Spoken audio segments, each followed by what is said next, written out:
Hello student, তোমরা ভালো আছো? আজকে আমরা আবার যে ফার্স্ট চ্যাপ্টারটা শুরু করেছিলাম সেটার আজকে দ্বিতীয় ক্লাস নিয়ে এসেছি। আজকেও বেশ কিছু বিষয় আছে যেগুলো খুবই গুরুত্বপূর্ণ। আমি আগের দিনের ক্লাসেও বলেছিলাম তোমাদেরকে এই চ্যাপ্টারটা এবছরের জন্য, অর্থাৎ তোমরা যারা 2027-এ পরীক্ষা দিতে আছো তোমাদের জন্য খুবই গুরুত্বপূর্ণ। 2026-এ এই চ্যাপ্টার থেকে 4 মার্কসের কোনো কোশ্চেন পড়েনি।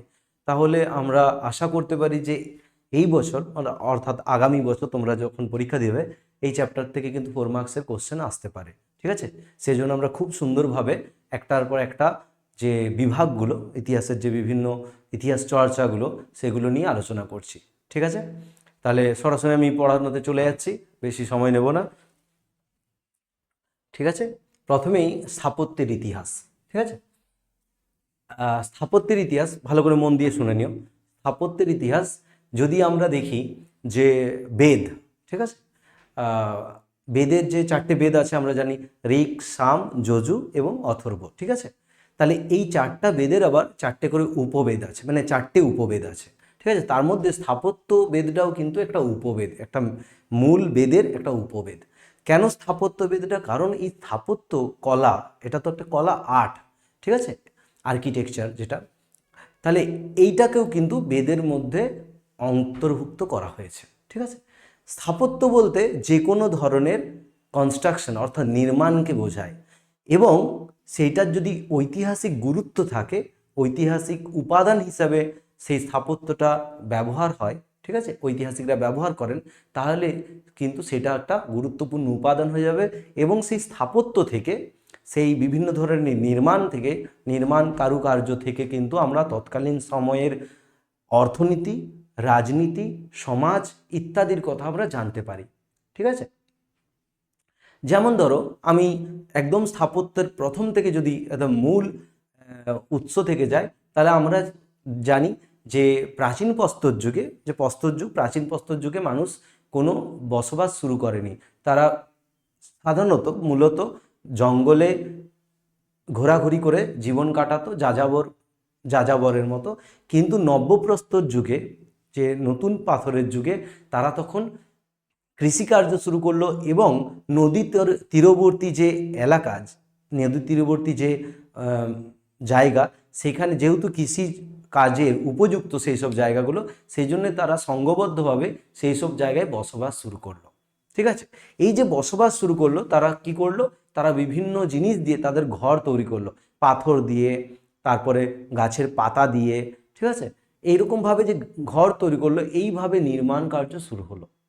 এরপরে বিভিন্ন যুগের সঙ্গে সঙ্গে যখন বদলাচ্ছে, সময়ের সঙ্গে সঙ্গে এই স্থাপত্য কলার মধ্যে বা নির্মাণ কার্যের মধ্যেও বিভিন্ন পরিবর্তন এলো। ঠিক আছে, এরপরে যে মন্দির গড়ে উঠছে বিভিন্ন ধরনের, ধরো প্রাচীন যেসব সভ্যতা আছে, যেমন ধরো আমি যদি বলি মিশরীয় সভ্যতা, তাহলে মিশরীয় সভ্যতায় আমরা প্রাচীন স্থাপত্যের মধ্যে পাই পিরামিড, খুবই গুরুত্বপূর্ণ। ফিনিক্স আছে, ঠিক আছে, মিশরের মধ্যে ফিনিক্স আছে, পিরামিড আছে।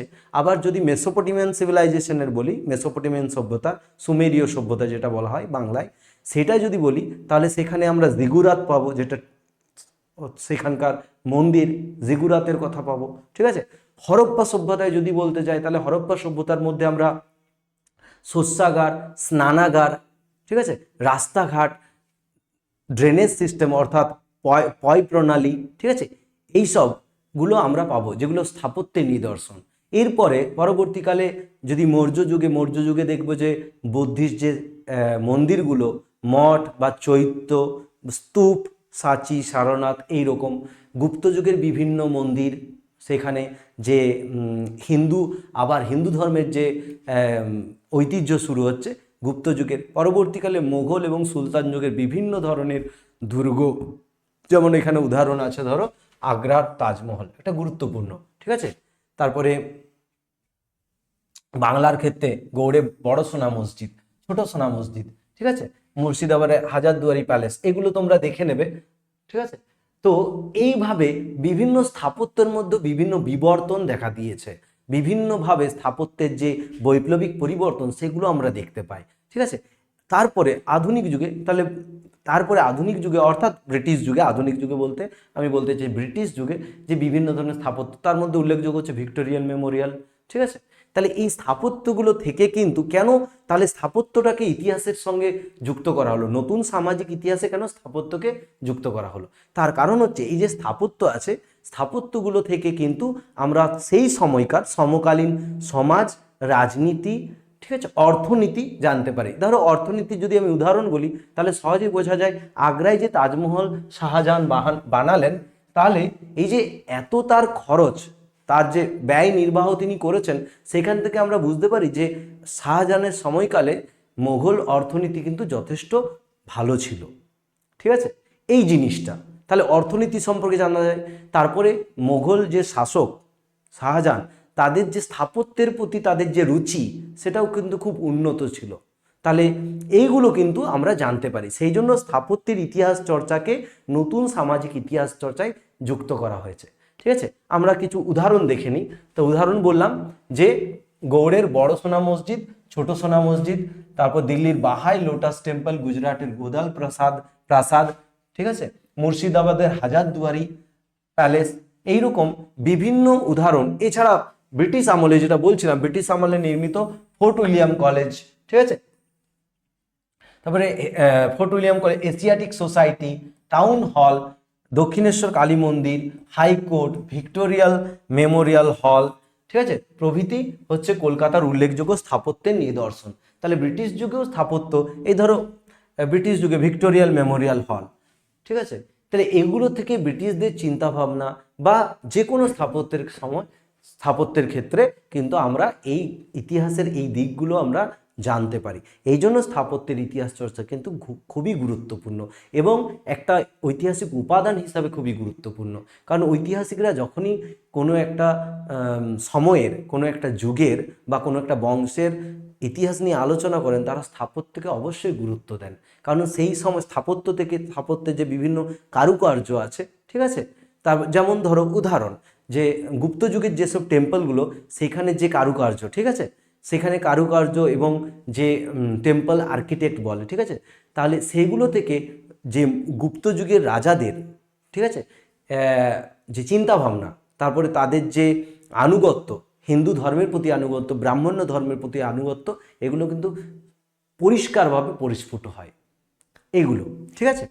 তাহলে এই স্থাপত্যের ইতিহাস চর্চা নিয়ে কয়েকটি গবেষণা কার্য আছে, যেমন জে ফার্গুসন রচিত history of India and eastern architecture, Patrick Nuttgens রচিত the story of architecture, William Curtis রচিত modern architecture since 1900, George Michell রচিত brick temple of Bengal, Catherine Asher রচিত architecture of Mughal India, Bijay Kumar Bandyopadhyay ও অমিয় কুমার বন্দ্যোপাধ্যায় সম্পাদিত পশ্চিমবঙ্গের পুরা সম্পদ, জাকারিয়া রচিত বাংলাদেশের প্রাচীন কীর্তি প্রভৃতি।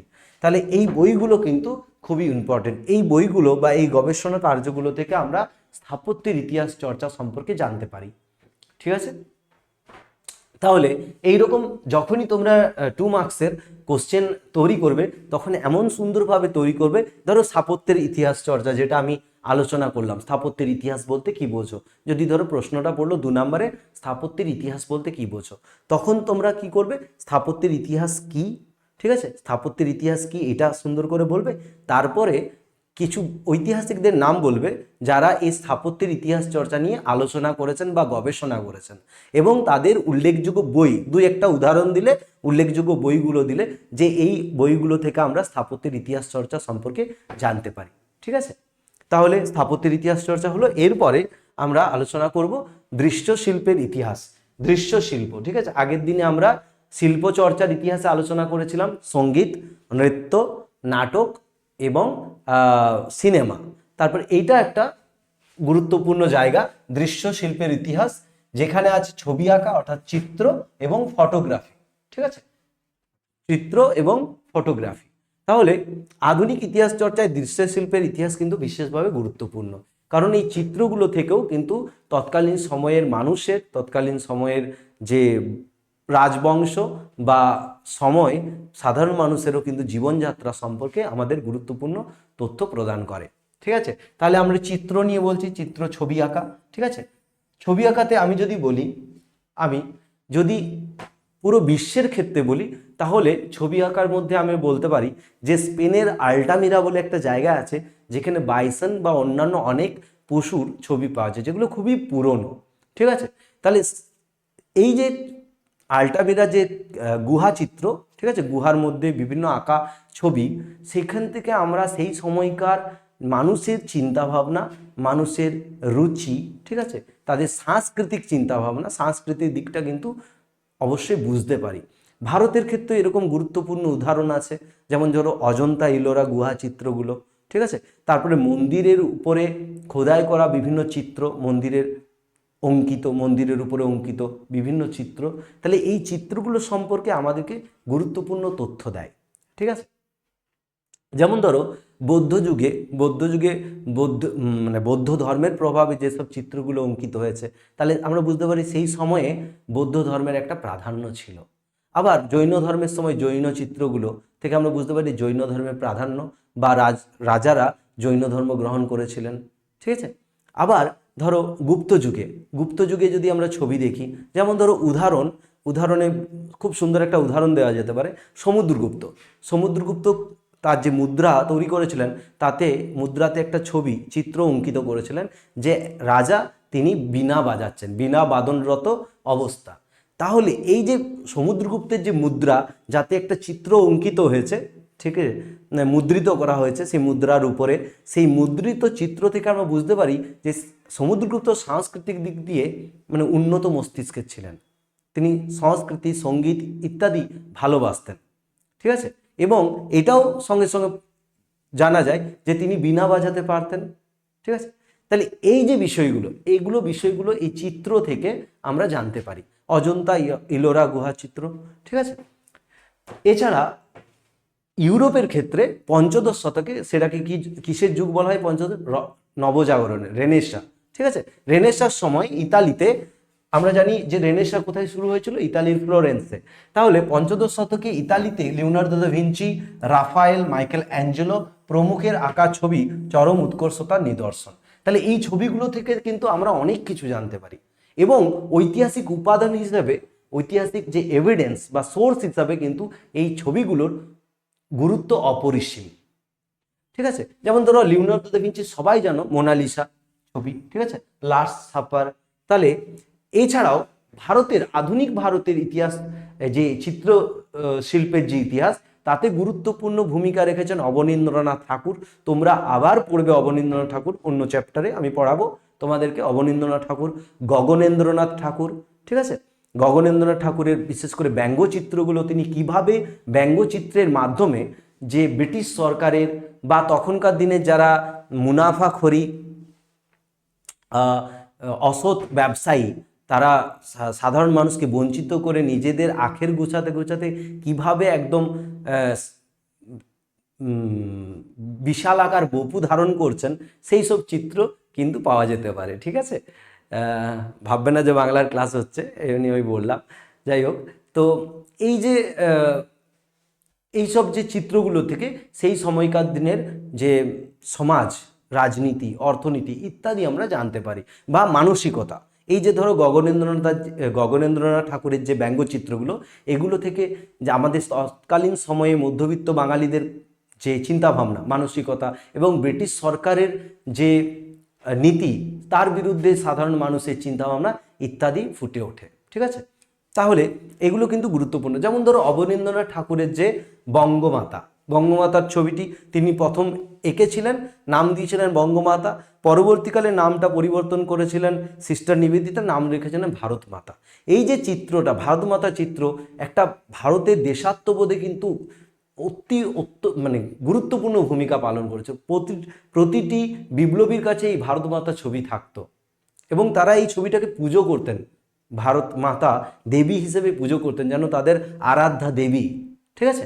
তাহলে এই যে জাতীয়তাবাদের বিকাশে বা দেশাত্মবোধের, দেশের প্রতি প্রেম, যে স্বদেশ প্রেম, এর বিকাশে কিন্তু এই চিত্রগুলো গুরুত্বপূর্ণ।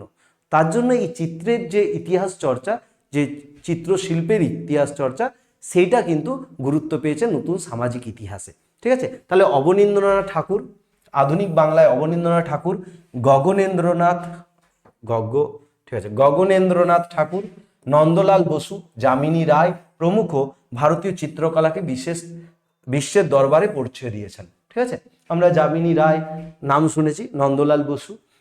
এই বিষয়ে উল্লেখযোগ্য গ্রন্থ হলো, তাহলে এই চিত্রের যে ইতিহাস চর্চা তার উল্লেখযোগ্য গ্রন্থ হলো অবনীন্দ্রনাথ ঠাকুরের বাগেশ্বরী প্রবন্ধমালা। ঠিক আছে, যে হ্যাঁ এখানে আছে অবনীন্দ্রনাথ ঠাকুরের বাগেশ্বরী প্রবন্ধমালা, বিনোদ বিহারী মুখোপাধ্যায়ের চিত্রকথা, অশোক মিত্রের ভারতের চিত্রকলা, গীতা কাপুরের কন্টেম্পোরারি ইন্ডিয়ান আর্টিস্ট প্রভৃতি। এই কয়েকটা বই এগুলো মনে রাখবে। ঠিক আছে, যেমন ধরো অবনীন্দ্রনাথ ঠাকুরের বইটা মনে রাখলে, এই যে বাগেশ্বরী প্রবন্ধমালা, এই বইটা মনে রাখলে। ঠিক আছে, তারপরে অশোক মিত্রের বইটা মনে রাখলে, ভারতের চিত্রকলা, এরকম কয়েকটা বই তোমরা মনে রাখবে, 2 মার্কসের কোশ্চেনে যেমন লিখতে পারো। ঠিক আছে, তাহলে চিত্রের ইতিহাস চর্চা এটা বুঝতে পেরেছ। তারপরে এই যে দৃশ্যশিল্পের ইতিহাসের মধ্যে দুটো ভাগ আছে, ছবি আঁকা অর্থাৎ চিত্র, এটা আলোচনা করলাম। এর পরের ভাগটা হচ্ছে ফটোগ্রাফি। ঠিক আছে, ফটোগ্রাফি, তাহলে ফটোগ্রাফি মানেই সেটা ক্যামেরা বন্দি করা, চিত্র মানে কি সেখানে হাতে আঁকা বিভিন্ন তৈলচিত্র বা স্কেচ হতে পারে, কিন্তু ফটোগ্রাফি মানে কি সেটা একটা যন্ত্র আছে, যন্ত্রের দ্বারা সেটাকে ছবিটা কি করছে, ক্যামেরা বন্দি করছে। ঠিক আছে, তাহলে সেই ফটোগ্রাফিও কিন্তু ইতিহাস চর্চাতে একটা গুরুত্বপূর্ণ ভূমিকা পালন করেছিল। যখন ক্যামেরা আবিষ্কার হয় 1840 খ্রিস্টাব্দে, আলেকজান্ডার ওয়ালকট, একজন সায়েন্টিস্ট বলা যেতে পারে, ঠিক আছে, বিজ্ঞানী, উনি আবিষ্কার করলেন ক্যামেরা। এবং এই ক্যামেরা আবিষ্কারের পরেই যে কোনো ঘটনাকে ক্যামেরা বন্দি করে রাখা হলো। এবং ক্যামেরায় বলা হয় যে ক্যামেরারই একমাত্র ক্ষমতা আছে কোনো ঘটনাকে বন্দি করে রাখা। ঠিক আছে, আমরা তো প্রতিদিন এগিয়ে যাচ্ছি দিন দিন, ধরো আজকের দিনটা রাত পেরোলেই কালকে আবার সকাল হয়ে যাবে, একটা দিন চলে গেল। কিন্তু এই যে আমাদের যে দিনগুলো, আমাদের যে অতীতগুলোকে একমাত্র ভবিষ্যতের জন্য ধরে রাখে কি ক্যামেরা।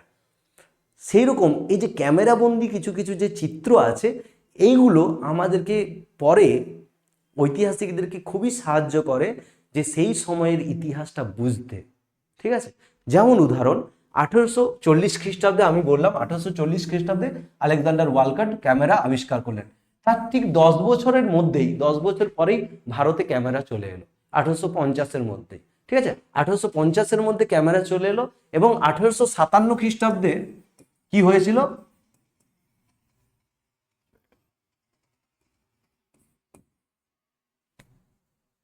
1857 খ্রিস্টাব্দে কি হয়েছিল, সিপাহী বিদ্রোহ।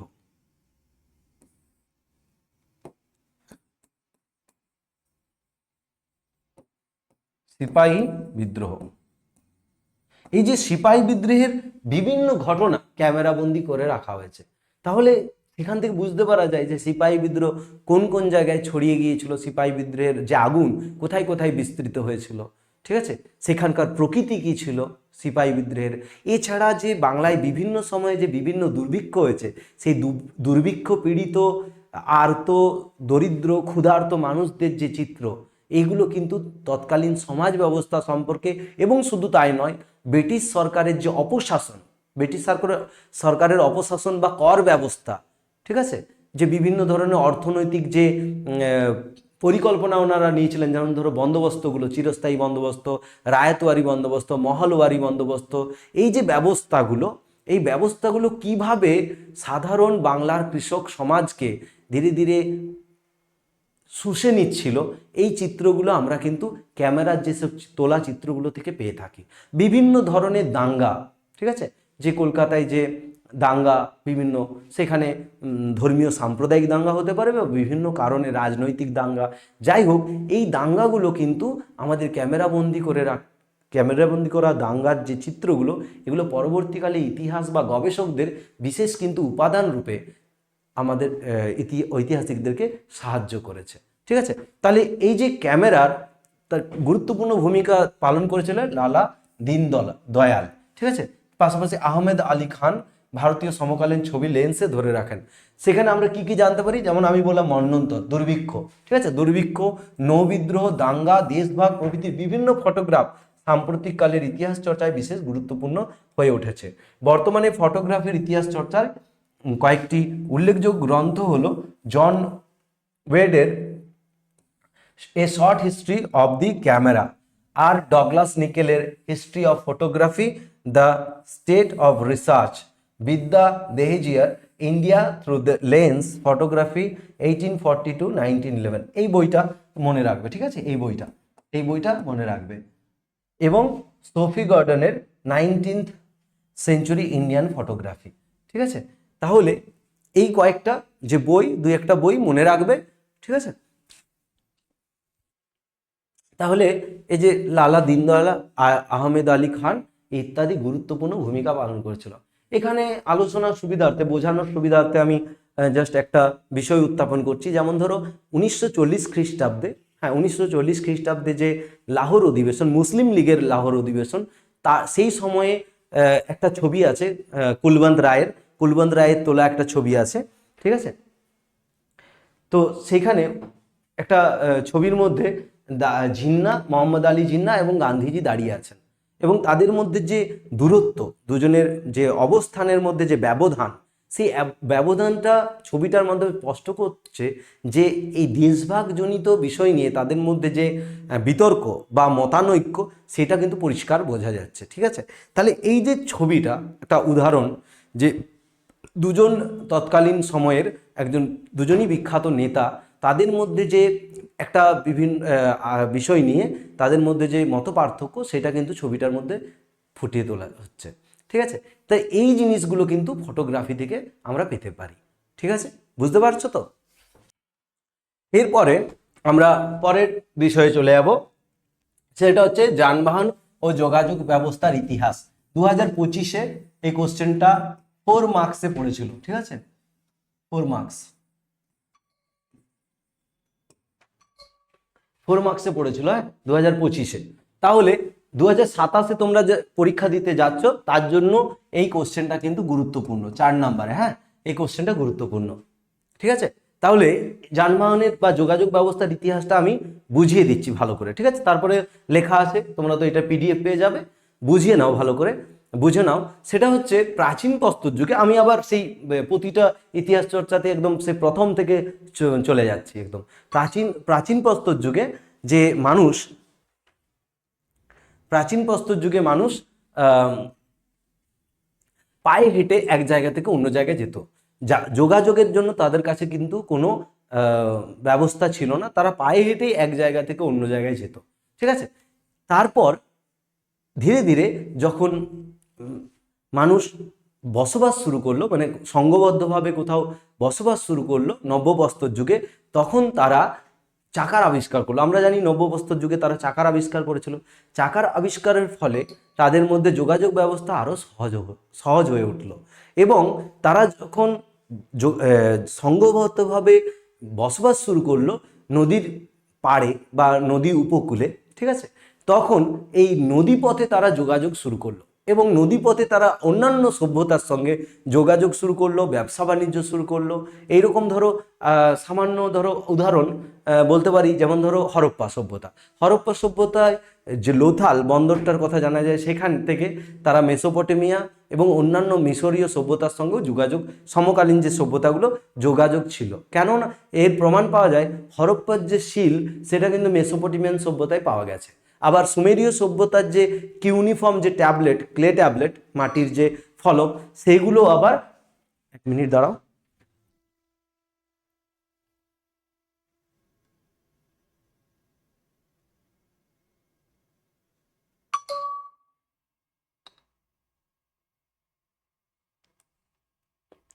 কিউনিফর্ম যে ট্যাবলেট, সেগুলো সেই সব সুমেরীয় সভ্যতার যে সিল, সেটা আবার হরপ্পার বিভিন্ন যে জায়গা সাইট আছে সেখানে পাওয়া গেছে, ঠিক আছে। তাহলে এখান থেকে প্রমাণ হয় যে এই দুই সভ্যতার মধ্যে, সমকালীন দুই সভ্যতার মধ্যে একটা সুন্দর যোগাযোগ ব্যবস্থা ছিল, ঠিক আছে, ব্যবসা বাণিজ্যের সুবাদে।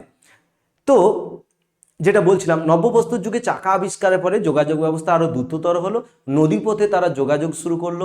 এরপরে যখন আবার ইউরোপে রেনেসাঁর সময়ে স্পেন, পর্তুগাল, ব্রিটেন, ইতালি, এরা যখন ঠিক আছে, সমুদ্র পথে যখন নতুন নতুন ভূখণ্ড আবিষ্কার করতে শুরু করলো, নতুন নতুন মহাদেশ আবিষ্কার করতে শুরু করলো, তখন নিজেদের দেশের অভ্যন্তরে থেকে বেরিয়ে তারা নিজেদিকে আরও দ্রুত ব্যাপকতরভাবে ছড়িয়ে দিল।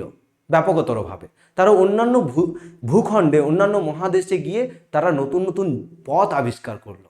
ঠিক আছে, এইভাবে যোগাযোগ ব্যবস্থা আরও উন্নততর হতে লাগলো। এরপরে ধরো এখানে এরপরে স্থলপথ, আকাশপথে আবার যোগাযোগ ব্যবস্থা, আমি স্থলপথ জলপথ বলে দিলাম, আকাশপথেও কিন্তু যোগাযোগ ব্যবস্থা শুরু হলো যখন রাইট ব্রাদার্স, ঠিক আছে, রাইটস ভ্রাতৃদ্বয় আমেরিকার, তারা যখন এয়ারপ্লেন আবিষ্কার করলেন। ঠিক আছে, এয়ারপ্লেন আবিষ্কার ফলে আকাশপথেও কিন্তু যোগাযোগ ব্যবস্থা খুব সুন্দরভাবে গড়ে উঠল। এখানে ধরো যেমন 1811 খ্রিস্টাব্দে ম্যাকাডাম এবং টেলফোর্ড তারা পিচের রাস্তা তৈরি করলো। এর আগেও আমি যদি বলি, যেমন ধরো সিল্ক রুট বলতে রেশম পথ। আমরা জানি রেশম কোথায় আবিষ্কার হয়েছিল, প্রথম চীনে। ঠিক আছে, চীনের রেশম বিভিন্ন বাইরের দেশে রপ্তানি করা হতো। তাহলে চীন থেকে তিব্বত হয়ে, ভারত হয়ে সেটা রোম পর্যন্ত যে রপ্তানি করা হতো, এই যে রেশম পথটা খুবই গুরুত্বপূর্ণ হয়েছিল, বিশেষ করে কুষাণ যুগে। আমরা কনিষ্কের নাম শুনেছি, কনিষ্কের সময় কিন্তু এই রেশম পথটা খুবই গুরুত্বপূর্ণ ভূমিকা পালন করেছিল। এবং কুষাণ যুগে আমরা জানি স্বর্ণমুদ্রার প্রচলন হয়েছিল। ঠিক আছে, এর আগেও স্বর্ণমুদ্রার আমরা উদাহরণ পাই, নাম পাই, যেমন ধরো শতমান, নিস্ক, কারসাপন, বৈদিক যুগের যেসব নামগুলো মুদ্রার প্রচলন ছিল। কিন্তু স্বর্ণমুদ্রা বিশেষভাবে ব্যবসা বাণিজ্যের ক্ষেত্রে যে বেশিভাবে প্রয়োগ, সেটা কিন্তু কুষাণ যুগেই আমরা দেখতে পেয়েছি। ঠিক আছে, তাহলে এই রেশম পথটা ছিল স্থলপথের একটা গুরুত্বপূর্ণ একটা উদাহরণ বলা যেতে পারে। তাহলে স্থলপথ, জলপথ তো আমি বললাম, যেন ভাস্কো দা গামা যেমন ধরো উত্তমাসা অন্তরীপ হয়ে ভারতে মালাবার উপকূলে পৌঁছেছিলেন 1498 খ্রিস্টাব্দে, খুব সম্ভবত 1498 খ্রিস্টাব্দে কালিকট বন্দরে উনি এসেছিলেন। ফলে কি হয়েছিল, ইউরোপের মানুষের কাছে ভারতে আসার যে জলপথ সেটা আবিষ্কার হয়েছিল। আবার ধরো ইউরোপের মানুষের কাছে আমেরিকা যাওয়ার জলপথ ক্রিস্টোফার কলম্বাস আমেরিকা আবিষ্কার করলেন 1492 খ্রিস্টাব্দে, এটা 92 খ্রিস্টাব্দে। ঠিক আছে, 1492 খ্রিস্টাব্দে, কেন আমার মনে আছে 1492 খ্রিস্টাব্দের 400 বছর পূর্তি উপলক্ষেই আমেরিকার শিকাগো ধর্ম সম্মেলনে স্বামীজি গিয়েছিলেন। ঠিক আছে, 1893 খ্রিস্টাব্দে যে ধর্ম সম্মেলন হয়েছিল 400 বছর পূর্তি উপলক্ষে। ঠিক আছে, তো যেটা বলছিলাম, তাহলে ইউরোপের মানুষের কাছে ধীরে ধীরে এই যে দেশগুলো, স্পেন, পর্তুগাল, ইংল্যান্ড, এই দেশগুলো আস্তে আস্তে জলপথ আবিষ্কার করার ফলে যে ইউরোপের বাইরে থেকেও যে এশিয়া মহাদেশ, আফ্রিকা মহাদেশ এবং আমেরিকা মহাদেশের মতো ভূখণ্ডগুলো আবিষ্কার করলেন। ফলে কি হলো, এই যে মহাদেশীয় একটা যে যোগাযোগ, ঠিক আছে, দেশগুলোর মধ্যে যে যোগাযোগ, মহাদেশগুলোর মধ্যে যোগাযোগ বৃদ্ধি পেল স্থলপথে। আকাশপথে হওয়ার ফলে আরও যোগাযোগটা আরও দ্রুততর হলো, কারণ জলপথে যেতে অনেক দিন সময় লাগে, দীর্ঘদিন। আকাশপথে বিমানে অর্থাৎ এরোপ্লেনে যেতে খুব তাড়াতাড়ি হয়ে যায়। তাহলে আকাশপথেও কিন্তু এই যোগাযোগটা আরও দ্রুততর হলো। ঠিক আছে, তাহলে এই যে টেলফোর্ড ম্যাকাডাম আমরা বললাম, টেলফোর্ড ম্যাকাডাম পিচের রাস্তা তৈরির কৌশল 1811 খ্রিস্টাব্দে আবিষ্কার করলেন। পরে জর্জ স্টিফেনসন তিনি কর্তৃক বাষ্পীয় রেল ইঞ্জিন 1814 খ্রিস্টাব্দে। তাহলে রেলপথে যে যোগাযোগ সেটাও কিন্তু শুরু হলো। আমরা জানি শিল্প বিপ্লবের পরে পরে রেলপথ শুরু হয়েছিল ইউরোপে, এবং পরে 1854 খ্রিস্টাব্দে ভারতে রেলপথ স্থাপিত হয়েছিল লর্ড ডালহৌসির সময়। লর্ড ডালহৌসিকে কি বলা হয়, ভারতীয় রেলপথের জনক বলা হয়। ঠিক আছে, রেলপথের জনক বলা হয় লর্ড ডালহৌসিকে। তিনি বোম্বে থেকে থানে পর্যন্ত 21 মাইল পথ প্রথম রেলপথ স্থাপন করলেন। ঠিক আছে, তারপরে ফুলটন কর্তৃক বাষ্পীয় স্টিমার 1815 খ্রিস্টাব্দে সেই স্টিমার আবিষ্কার হলো, প্রভৃতি বিশ্বের ব্যাপক পরিবর্তন ঘটিয়েছে। ঠিক আছে, তারপরে ট্রামের ব্যবস্থা। ঠিক আছে, সেখানে প্রথম যে ট্রাম শুরু হলো সেটা ঘোড়ায় টানা ট্রাম ছিল। পরবর্তীকালে আবার ট্রামটাকে ইলেকট্রিক ট্রাম আবিষ্কার হলো। 1807 খ্রিস্টাব্দে ইংল্যান্ডে ট্রামের সূচনার পর ক্রমেই ইউরোপে ও আমেরিকার বিভিন্ন শহরে ট্রাম গাড়ির প্রচলন ঘটে। কলকাতায় 1873 খ্রিস্টাব্দে ঘোড়ায় টানা ট্রাম এবং 1902 খ্রিস্টাব্দে বৈদ্যুতিক ট্রাম যাত্রা শুরু হয়। এই যে সালগুলো এবং পয়েন্টগুলো, এগুলো 1 নম্বরের কোশ্চেনের জন্য কিন্তু মনে রাখবে। ঠিক আছে, 1 নম্বরের কোশ্চেনের জন্য কিন্তু খুবই গুরুত্বপূর্ণ। তারপরে আমি বললাম প্রাচীনকালে নৌকা, ডিঙ্গি, ভেলা প্রভৃতি জলপথে যাতায়াতের প্রধান মাধ্যম ছিল। আধুনিক কালে যান্ত্রিক স্টিমার ও জাহাজ নদী ও দূর সমুদ্র পাড়ি দিচ্ছে। স্পেন, পর্তুগাল, এগুলো বলা হয়ে গেল, ঠিক আছে, এগুলো বলে দিলাম অলরেডি। তারপরে আকাশপথে যোগাযোগ ব্যবস্থার বৈপ্লবিক অগ্রগতি ঘটে আমেরিকার রাইট ভ্রাতৃদ্বয় কর্তৃক এরোপ্লেন আবিষ্কার, ঠিক আছে, করার পর। এই বিষয়ে কয়েকটি উল্লেখযোগ্য গবেষণা গ্রন্থ হলো ইয়ান কের, এই বইটা খুবই গুরুত্বপূর্ণ, engines the change the railroads that made India, ঠিক আছে, এই বইটা গুরুত্বপূর্ণ, ইন দ্য চেঞ্জ, ঠিক আছে, ইঞ্জিনস, দাঁড়াও একবার দেখে নিচ্ছি, এটা একটু ভুল আছে, এটা অফ, ইঞ্জিন অফ, এটা কেটে দাও, হ্যাঁ, engines of change the railroads that made India, ঠিক আছে, সুনীল কুমার মুন্সির geography of transportation eastern India under British Raj, এই দুটো বই মনে রাখবে, ঠিক আছে। তাহলে যোগাযোগ ব্যবস্থার ইতিহাস কেন গুরুত্বপূর্ণ? কারণ যোগাযোগ ব্যবস্থা হচ্ছে এমন একটা ব্যবস্থা যেটা না হলে কোনো সভ্যতার বিকাশ হয় না। কোশ্চেনটা যেটা পড়েছিল 2025-এ, আমি তোমাদেরকে বললাম 2025-এ কোশ্চেনটাই পড়েছিল সভ্যতার বিকাশে যোগাযোগ, যানবাহন ও যোগাযোগ ব্যবস্থার ইতিহাসের গুরুত্ব আলোচনা করো, সভ্যতার বিকাশে। তাহলে সভ্যতা তখনই বিকশিত হবে, ঠিকভাবে তখনই বিকশিত হবে যখন যোগাযোগ ভালো হবে, ঠিক আছে। তোমরা ভাবো, আমিও ভাবি অবশ্যই, যে এখন যদি যোগাযোগ ব্যবস্থা সেরকম না হয় তাহলে আমাদের যে প্রয়োজনীয় জিনিসপত্র যেগুলো আমরা চাইলেই পেয়ে যাই হাতের কাছে, সেগুলো কিন্তু সহজে পাবো না, এবং কিছু কিছু জিনিস খুবই অনেক অতিরিক্ত মূল্য দিয়ে আমাদেরকে ক্রয় করতে হবে, কিন্তু আমাদের চাহিদা আছে, ঠিক আছে, আমাদের চাহিদার থেকে বড় ব্যাপার আমাদের প্রয়োজন, সেটা, ঠিক আছে, প্রয়োজন, তাহলে আমাদের প্রয়োজনীয় জিনিসগুলো লাগবেই, সেটা ছাড়া ধরো আমরা না খেয়ে তো বেঁচে থাকতে পারবো না, তাহলে খাদ্যদ্রব্য লাগবে, কিন্তু সব দ্রব্য আমাদের ধরো হাতের কাছে হয়তো উৎপাদন হচ্ছে না, তাহলে আমাদেরকে বাইরে থেকে আমদানি করে নিয়ে আসতে হবে, তাহলে আমদানি করতে গেলেই সেই যোগাযোগের উপরে আমাদেরকে নির্ভর করতে হবে, হয় সেটা স্থলপথ না হয় জলপথ, তাহলে এইভাবে, তাহলে যোগাযোগ ব্যবস্থা যদি ঠিকঠাক না থাকে তাহলে কিন্তু সভ্যতা ঠিক বিকশিত হবে না। সেই জন্য সভ্যতার বিকাশের ক্ষেত্রে কিন্তু যোগাযোগ ব্যবস্থা একটা গুরুত্বপূর্ণ ভূমিকা পালন করে। তাহলে এইটা যে 4 মার্কসের যে নোটস হবে, তাহলে এটা এইভাবে তৈরি করবে, স্থলপথে যোগাযোগ ব্যবস্থা, জলপথে এবং আকাশপথে, ঠিক আছে, আকাশপথে। এর সঙ্গে সঙ্গে যে এই যে গবেষণা কার্য, যেমন ধরো ইয়ান কের এবং সুনীল কুমার মুন্সি, এবং বিভিন্ন সময়ে যে কিভাবে যোগাযোগ ব্যবস্থার মধ্যে পরিবর্তন এসেছে, পরিবর্তন বলতে অগ্রগতি ঘটেছে, সেইগুলো কিন্তু গুরুত্বপূর্ণ। তাহলে এখানে কিছু কিছু যে ইনফরমেশন আছে এগুলো খুবই গুরুত্বপূর্ণ, এটা মনে রাখবে।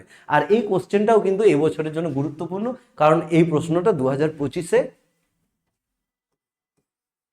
এমপি মাধ্যমিক পরীক্ষা 2025-এ এসছে 4 মার্কসে, ঠিক আছে, এই কোশ্চেনটা। তাহলে আশা করি বুঝতে পেরেছো, কোনো ডাউট নেই, ঠিক আছে। এরপরে আমরা পরের টপিকে চলে আসব, সেটা হচ্ছে শহরের ইতিহাস। আমরা আগের দিনে আমরা পড়েছিলাম স্থানীয় ইতিহাস বা আঞ্চলিক ইতিহাস, ঠিক আছে। শহরের ইতিহাস কেন গুরুত্বপূর্ণ? একটা শহরের উত্থান এবং উত্থানের পর সেই শহরটার পূর্ণ বিকাশ, ঠিক আছে, একটা সময় যেতে যেতে শহরটার পূর্ণ বিকাশ ঘটে, তারপরে হয়তো সেই শহরটার পতন ধীরে ধীরে। তো এইভাবে শহরেরও একটা ইতিহাস আছে, সেই শহরের জন্ম, এটা ঠিক আমাদের মানুষের জীবনের মতো, জন্মের পর বৃদ্ধি, তারপরে আমাদের বয়স বাড়ার সঙ্গে সঙ্গে যে বিভিন্ন অবস্থাগুলো আসবে, ধরো প্রথমে জন্ম, তারপর শৈশব থেকে কৈশোর, তারপরে যুবক অবস্থা, ঠিক আছে, তারপরে প্রৌঢ়, বার্ধক্য, মৃত্যু। ঠিক শহরও কিন্তু এইভাবে গড়ে ওঠে, শহরের জন্ম হবে, তারপরে আস্তে আস্তে সে বড় হতে থাকবে এবং পূর্ণ বিকশিত হবে, তারপরে আস্তে আস্তে তার আবার পতন শুরু হবে এবং একটা সময় গিয়ে নিঃশেষ হয়ে যাবে, ঠিক আছে। সেই বঙ্গভূমির প্রতি কবিতা আছে, জন্মিলে মরিতে হবে অমরকে কথা কবে। তাহলে সেখানে জীবের ক্ষেত্রেও কিন্তু এই যে শাশ্বত চিরন্তন সত্যটা যেমন সত্য, ধ্রুব, এটা যে আমাদের জন্ম হয়েছে মানে মৃত্যু হবে, সেরকম সেটা বস্তুর ক্ষেত্র, বিষয়ের ক্ষেত্র, সেটা কিন্তু সত্য যে শহরের জন্ম হয়েছে মানে সেটার মৃত্যুও হবে একটা সময়, ঠিক আছে। তাহলে এই যে শহরের যে জন্ম শুরু হওয়া, ঠিক আছে। তার সঙ্গে সঙ্গে তার যে বেড়ে ওঠা, তার যে বৃদ্ধি, তার যে এক্সপানশন, বিস্তৃত ব্যাপকতা যে ছড়িয়ে যাচ্ছে, এবং সেখানে গিয়ে তার একটা সেই পূর্ণ বিকশিত অবস্থায় গিয়ে পৌঁছানো, এবং তারপর থেকে আস্তে আস্তে তার যে পতন অবস্থা, এইটা কিন্তু আমরা ইতিহাসের মধ্যে নিয়ে আলোচনাতে পাই, ইতিহাসের আলোচনাতে পাই, এবং এটা একটা চর্চার বিষয় যে এইটাকেই বলা হচ্ছে শহরের ইতিহাস। ঠিক আছে। তাহলে এই যে শহরের পত্তন, পত্তন মানে কি? উত্থান, ঠিক আছে, জন্ম। পত্তন মানে তোমরা আবার পতন ভেবো না, এটা পত্তন, উত্থান, জন্ম, ঠিক আছে, জন্ম। তাহলে নগরায়নের বিবর্তন, যেটা আমি বললাম বেড়ে ওঠা, নগরায়ন বিবর্তন। তারপরে আধুনিকতা, শহরের মধ্যে আধুনিকতা, বিভিন্ন সময় ওই শহরের জনগোষ্ঠীর আর্থসামাজিক অবস্থা, এইটা গুরুত্বপূর্ণ, এটা আমি বলিনি, বলবো। সেটা হচ্ছে সেই শহরের আর্থসামাজিক অবস্থা, সেখানকার মানুষদের আর্থসামাজিক অবস্থা, সেখানকার সংস্কৃতি, ঠিক আছে, সেখানকার কালচার, এইগুলো কিন্তু শহরের ইতিহাসের মধ্যে গুরুত্ব এবং গুরুত্বপূর্ণ বিষয়, আলোচনার বিষয়। তাহলে সেখানকার আর্থসামাজিক অবস্থা, ওই শহরের শিল্প সংস্কৃতি, রাজনীতির চর্চা, এবং সেখানকার প্রশাসনিক ব্যবস্থা, একটা শহর কিভাবে গড়ে চলবে, তার যে প্রশাসনিক ব্যবস্থা, ঠিক আছে। যেমন ধরো আমরা বাঁকুড়া শহরের যদি কথা বলি, তাহলে বাঁকুড়া শহরে কি আছে? বাঁকুড়া শহরে মিউনিসিপ্যালিটি আছে, ঠিক আছে, মিউনিসিপ্যালিটি চালায়। কিন্তু কলকাতা গিয়ে কি আছে? মিউনিসিপ্যাল কর্পোরেশন আছে, সেখানে মিউনিসিপ্যাল কর্পোরেশন চালায়, মেয়র আছে, ডেপুটি মেয়র আছে, ঠিক আছে। তাহলে এই যে প্রশাসনিক বিভাগগুলো কিভাবে শহরকে পরিচালনা করবে, এইগুলোও কিন্তু শহরের ইতিহাস চর্চার মধ্যে গুরুত্বপূর্ণ বিষয়, ঠিক আছে। সেখানকার স্থাপত্য, বাহ খুব সুন্দর, ব্যবসা বাণিজ্য প্রভৃতি।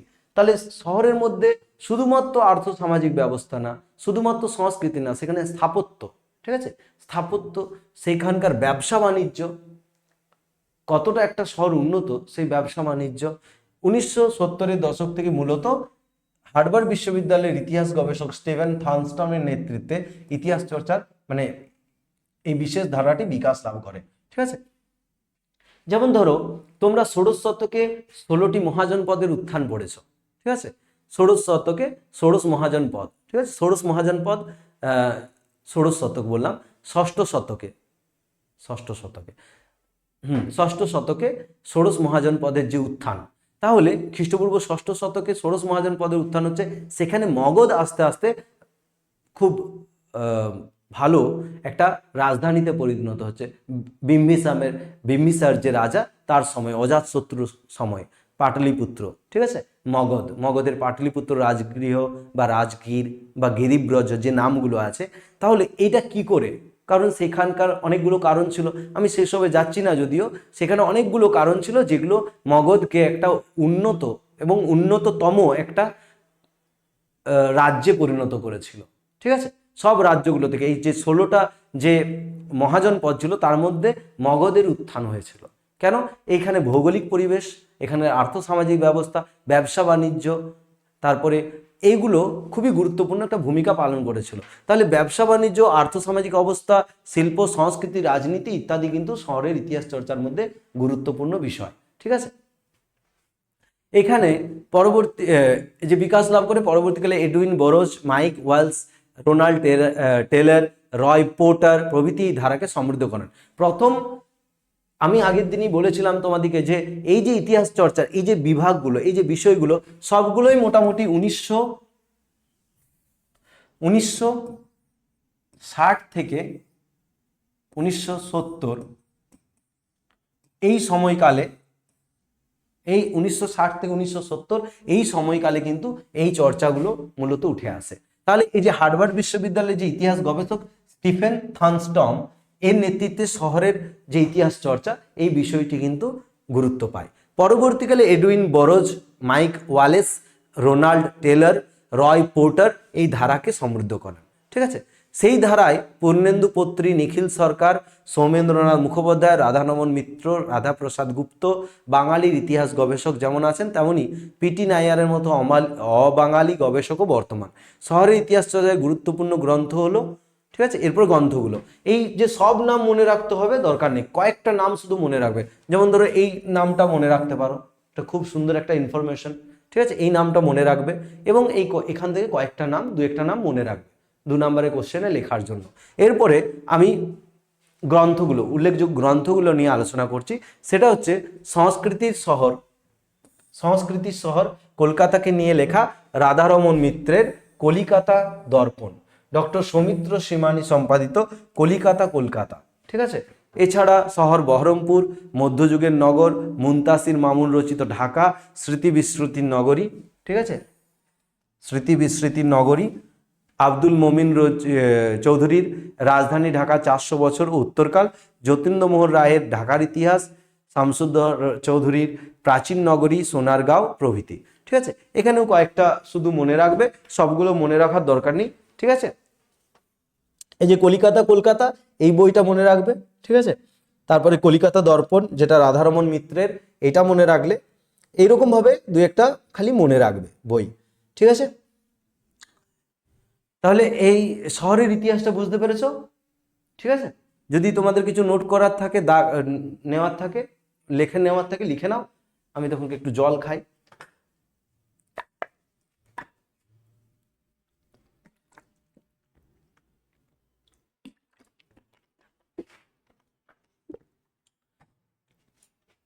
ঠিক আছে, আবার তাহলে পড়াশোনায় ফেরা যাক। সামরিক ইতিহাস, ঠিক আছে। তাহলে সামরিক ইতিহাস, যে আমরা জানি যখন মানুষ খাদ্য সংগ্রাহক ছিল, তারা কি কি খাদ্য সংগ্রহ করত, আগের দিন বলেছিলাম যে খাদ্যাভ্যাসের ইতিহাসে তারা মূলত গাছের ফল, ফুল, তারপর ছাল, পাতা এবং পশু পাখির মাংস, এগুলো ছিল তাদের খাদ্যের মূল বিষয়, ঠিক আছে, খাদ্যবস্তু। তাহলে এই যে পশু পাখি শিকার করতো, তার জন্য তাদেরকে জিনিস দরকার। পশু পাখি শিকারের জন্য তারা পাথরের বিভিন্ন অস্ত্র শস্ত্র বানাতে শুরু করে, ঠিক আছে। প্রথম তারা শুরু করে যে হাতে ধরে কিভাবে পশুকে মারা যায়। পরে যখন তারা উপলব্ধি করলো যে যে পশুটা তাদের কাছে দ্রুত সামনে দিয়ে দৌড়ে চলে যাচ্ছে, সেই দ্রুত দৌড়ে চলে যাওয়া পশুটাকে কি করে মারা যায়, তারপরে তারা তীর ধনুকের আবিষ্কার করলো।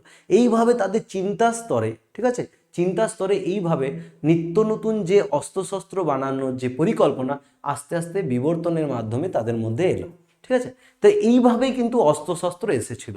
তাহলে অস্ত্রশস্ত্রের বা সামরিক ইতিহাস এটা, সেখানে কি প্রাচীনকালে বিভিন্ন পদ্ধতিতে যুদ্ধের প্রচলন ছিল। আমরা জানি 10 রাজার যুদ্ধ, যেখানে 10 রাজার, বৈদিক যুগের এটা যুদ্ধ, বৈদিক যুগে।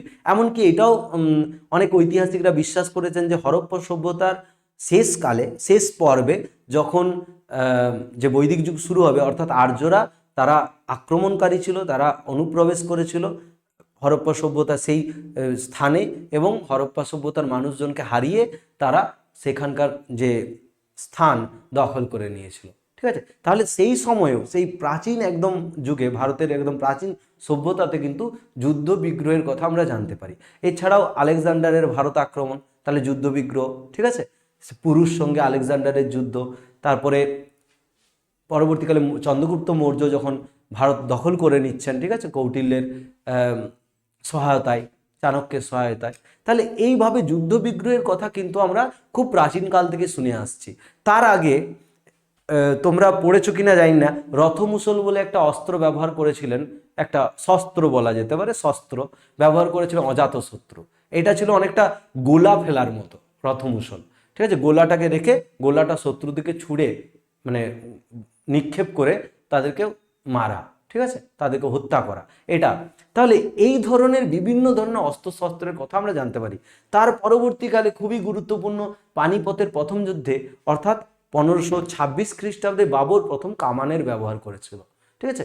এরপর থেকে আগ্নেয়াস্ত্রের যে ব্যবহার, এবং প্রথম বিশ্বযুদ্ধ, দ্বিতীয় বিশ্বযুদ্ধে কি মানে ব্যাপক হারে, ব্যাপক পরিমাণে যে আগ্নেয়াস্ত্র ব্যবহার হয়েছিল, হিরোশিমা নাগাসাকিতে যে আমেরিকা বোমা ফেলেছিলেন little boy and fat man নামে। তাহলে এই যে যুদ্ধ বিগ্রহের যে বিভিন্ন বিবর্তন, কিভাবে অস্ত্রশস্ত্রের যে বিবর্তন বা অত্যাধুনিক অস্ত্রশস্ত্রের যে ব্যবহার, সেগুলো কিন্তু সামরিক ইতিহাস চর্চার মধ্যে পড়ে। এবং এইটাও কিন্তু খুব গুরুত্বপূর্ণ, শুধুমাত্র অস্ত্রশস্ত্রের ব্যবহার নয়, সেখানে সামরিক যে কৌশল, কিভাবে নিত্য নতুন কৌশল অবলম্বন করে প্রতিপক্ষকে পরাজিত করা যায়, ঠিক আছে, কৌশল।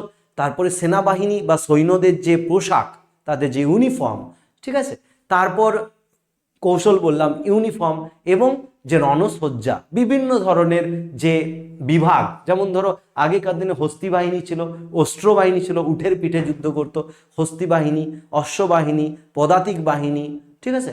এইরকম বিভিন্ন যে বাহিনী এখনও সেরকম আছে। ধরো ভারতের ডিফেন্সে কী কী আছে, আর্মি আছে, নেভি আছে, এয়ারফোর্স আছে। তাহলে এই যে বিভিন্ন ধরনের যে বিভাগ এবং তাদের যে যুদ্ধের প্রণালী, কৌশল, এগুলো নিয়ে যে আলোচনা, সেটা সামরিক ইতিহাস চর্চার মধ্যে পড়ে, ঠিক আছে। তাহলে আগেকার দিনে কি ব্যবহার হতো? লাঠি, তরোয়াল, গদা, তীর, ধনুক নিয়ে দল বেঁধে সেনাদের মুখোমুখি যুদ্ধ চলতো, ঠিক আছে। গড়ে উঠেছিল পদাতিক বাহিনী। আমি বললাম পদাতিক বাহিনী মানে আর্মি, পায়ে হেঁটে যারা, পদাতিক মানে পায়ে হেঁটে যারা যে যুদ্ধ করতো, ঠিক আছে।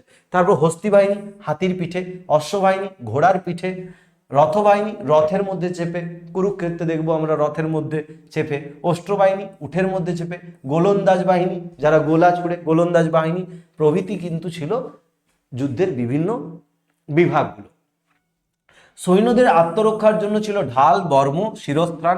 শিরস্ত্রাণ মানে যে মাথায় হেলমেটের মতো পড়ে থাকে, ঠিক আছে, শিরস্ত্রাণ। মধ্যযুগে ইউরোপে যুদ্ধে বন্দুক ও কামানের ব্যবহার শুরু হয়। বাবর অনেক কম সৈন্য নিয়েও শুধু কামানের সহায়তায় পানিপথের প্রথম যুদ্ধে, আমি বললাম অলরেডি, পানিপথের প্রথম যুদ্ধে 1526 খ্রিস্টাব্দে ইব্রাহিম লোদির বিশাল বাহিনীকে পরাজিত করে। ইব্রাহিম লোদি কে ছিলেন না সুলতানি বংশের শেষ সুলতান, লোদি বংশের শেষ সুলতান ইব্রাহিম লোদিকে তিনি পরাজিত করে মোগল সাম্রাজ্য গড়ে তোলেন।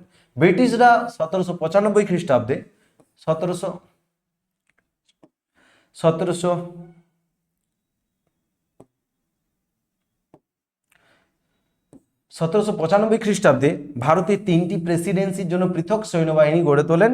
মহাবিদ্রোহের 1857 খ্রিস্টাব্দের পর ওই 3টি বাহিনীকে একত্রিত করে ব্রিটিশ ইন্ডিয়ান আর্মি এবং 1930 খ্রিস্টাব্দে ইন্ডিয়ান নেভি ও ইন্ডিয়ান এয়ারফোর্স গড়ে তোলা হয়। যাই হোক, এইগুলো আমি কম বেশি তোমাদেরকে সবগুলোই বলে দিলাম, ঠিক আছে, যে এইভাবে কিন্তু সামরিক ইতিহাস চর্চার মধ্যে বৈপ্লবিক পরিবর্তন এসেছে। এবং কেন এই ইতিহাস চর্চাগুলো গুরুত্বপূর্ণ, তখনকার দিনে অর্থনৈতিক যে ব্যবস্থা, সেটাকে আমরা জানতে পারি সেই সময়ের কৌশল, ঠিক আছে। যেমন ধরো সমুদ্রগুপ্তের যে বিজয়ের কাহিনী, ঠিক আছে, দাক্ষিণাত্য বিজয়, তারপরে উত্তর ভারত বিজয়, এগুলো থেকে সমুদ্রগুপ্তের যে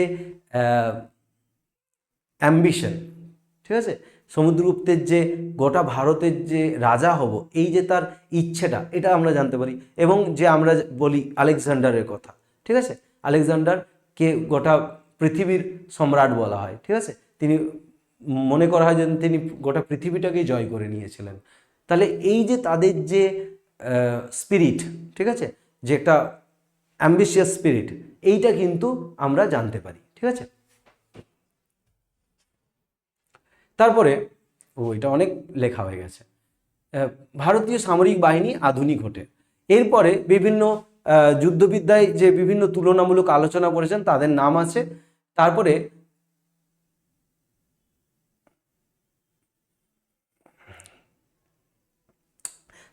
এখানটা দেখো, সামরিক ইতিহাস চর্চা বিষয়ে কয়েকটি উল্লেখযোগ্য গ্রন্থ হলো যেগুলো সামরিক ইতিহাস চর্চা নিয়ে আলোচনা করেছে।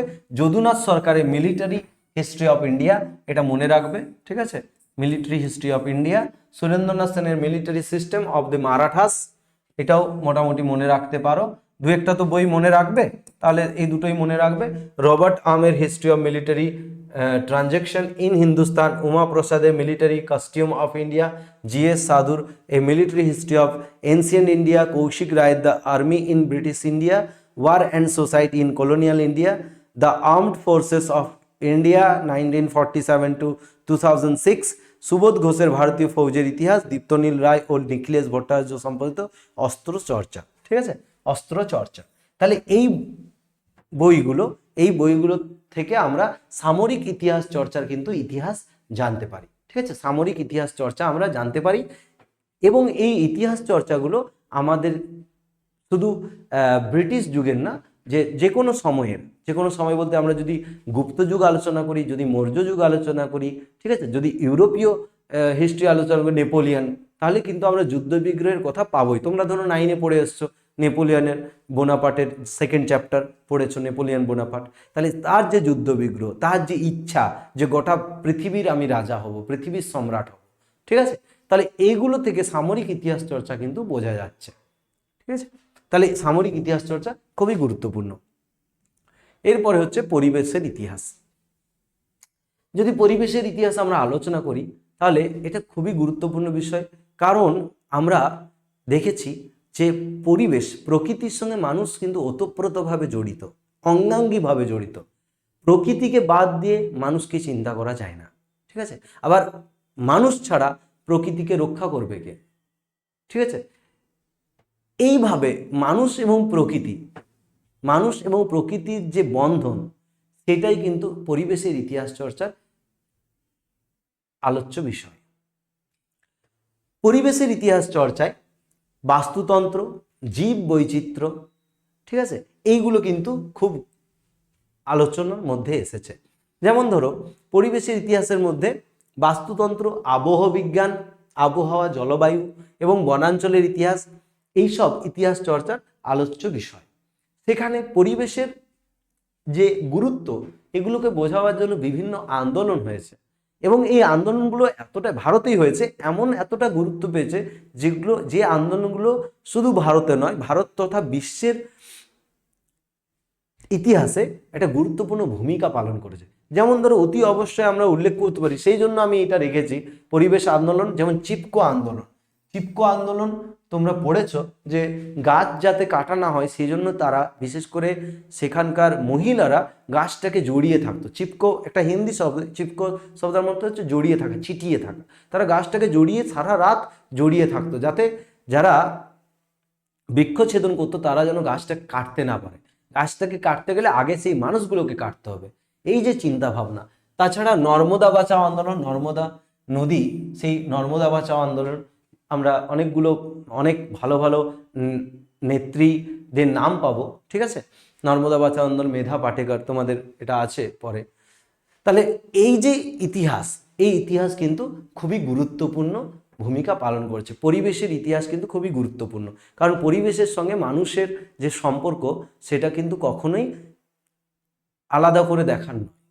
পরিবেশের, প্রকৃতির সঙ্গে মানুষ, বা শুধু মানুষের নয়, যে কোনো জীবের প্রকৃতির সঙ্গে যে সম্পর্ক, ঠিক আছে, সেই ব্যালেন্স, সেই ভারসাম্য ধরে রাখার জন্য কিন্তু এই পরিবেশের ইতিহাস চর্চা খুবই গুরুত্বপূর্ণ। এবং শুধু পড়লে নয়, এই সচেতনতাটা ভিতর থেকে নিয়ে আসতে হবে যে পরিবেশকে রক্ষা করা আমাদের দায়িত্ব। কেননা পরিবেশকে যদি আমরা রক্ষা না করি তাহলে কি হবে, পরিবেশ খারাপ হয়ে যাবে। যেমন ধরো আজকের ঘটনা, আজকে কলকাতায় ভূমিকম্প হয়েছে, ঠিক আছে, কলকাতায় ভূমিকম্প হয়েছে। এখন এটা নিয়ে আলোচনা হচ্ছে যে কলকাতার যে মাটি তলে এত বেশি ফাউন্ডেশন হয়েছে, এত কিছু হয়েছে, তার ফলে হয়তো এটা হতে পারে। আমি এটা নিয়ে বিশেষ গবেষণা করিনি, বিশেষ কিছু জানিও না, তবুও এরকম একটা আলোচনায় উঠে আসছে। তাহলে ভাবো, আমরা যদি পরিবেশকে ঠিক করে রক্ষা করতে না পারি, তাহলে কিন্তু পরিবেশই আমাদের ধ্বংস করে ফেলবে, ঠিক আছে। পরিবেশ থেকেই আমাদের জন্ম, আবার পরিবেশেই আমরা লীন হয়ে যাব। তাহলে পরিবেশকে রক্ষা করতে হবে, এটা এবং আমাদের দায়িত্ব।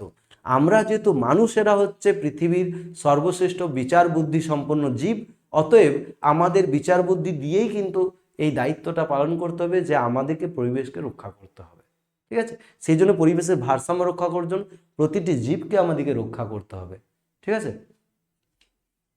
তাদেরও অধিকার আছে পরিবেশের উপর। যাই হোক, ভারতে এই ধারার অগ্রণী ইতিহাসবিদরা হলেন ইরফান হাবিবের একটা বই আছে, তার যে বইয়ের যে খণ্ড, এটা আমি লিখেছিলাম এখানে ইরফান হাবিবের the people history of India, ঠিক আছে, the people history of India, এই বইটার একটা খণ্ডে পরিবেশ নিয়ে আলোচনা করা হয়েছে। এছাড়া মাধব গ্যাডগিল, রামচন্দ্র গুহ, মহেশ রঙ্গরাজন, বসন্ত সাবেরওয়াল প্রমুখ এই পরিবেশের ইতিহাস নিয়ে আলোচনা করেছেন।